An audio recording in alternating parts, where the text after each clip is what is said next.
Good morning, good afternoon, good evening, good night, good day to you, depending where you are in the world. It is our nighttime devotion. We're doing the devotional is called To Be Like Jesus.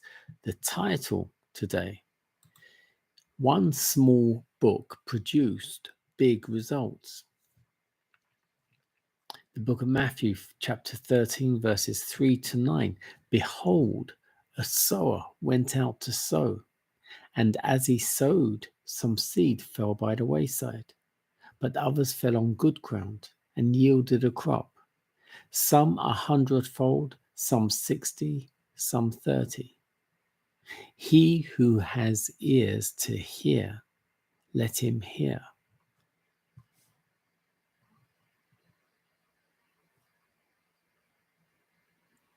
After the meeting closed, a service at the Michigan camp meeting, a sister took me heartily by the hand, expressing great joy at meeting Sister White again.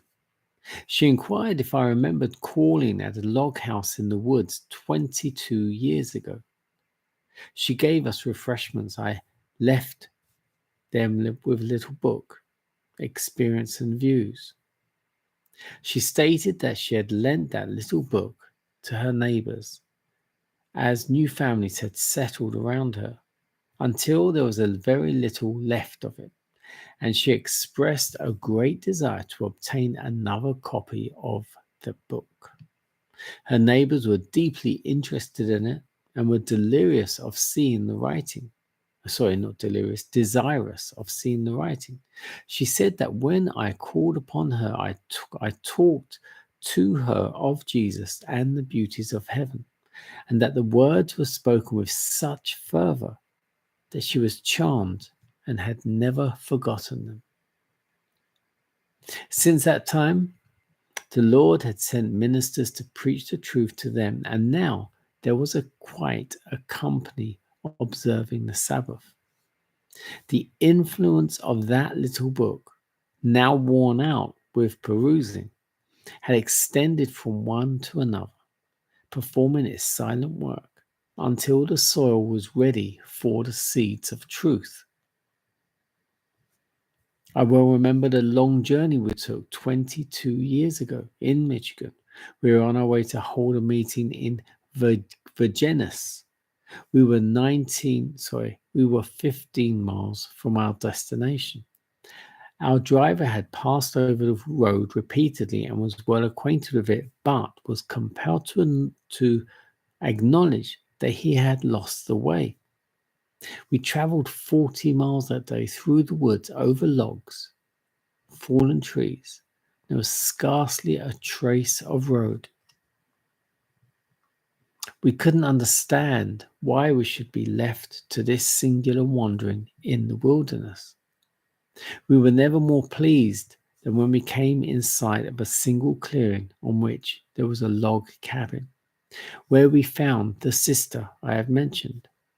She kindly welcomed us to her home and provided us with refreshments, which were gratefully received. As we rested, I talked with the family and left them the little book. She gladly accepted it and had preserved it until the present time. For 22 years, our wanderings on this journey have seemed indeed mysterious to us. But here we met quite a company who are now believers in the truth and who date their first experience from the influence of that little book.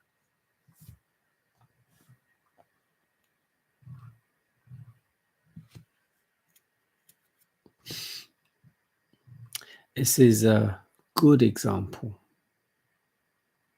of when you sow that seed, when you speak to someone of the Christ, of heaven, of hope, of faith. And that one small book produced big results.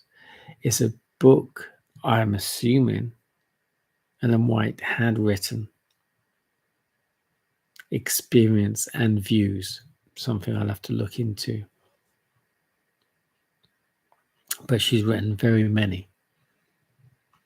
And her books, which we are actually reading from, have produced huge results.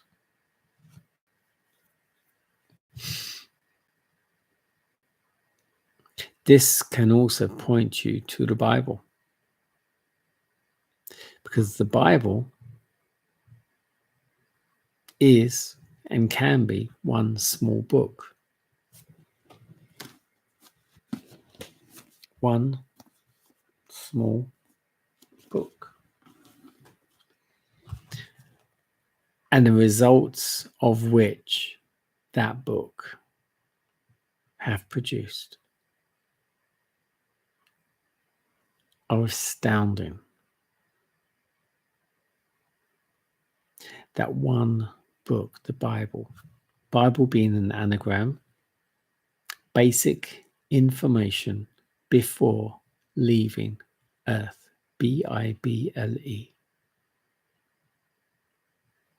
If you really start to try to understand what that book is, it gives you the basic blueprint of how we should be on Earth before you leave Earth to meet our Father in heaven.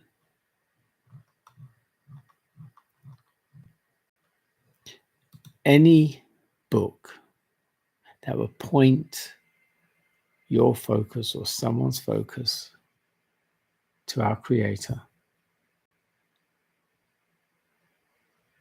is a book well worth reading, so long as it is about and points towards our Creator. Otherwise, what's the purpose of the book? I don't read novels. I haven't read novels in years and years and years. I don't see the point. What's the point in reading something that's not really going to help you in your life to reach that life? God bless you.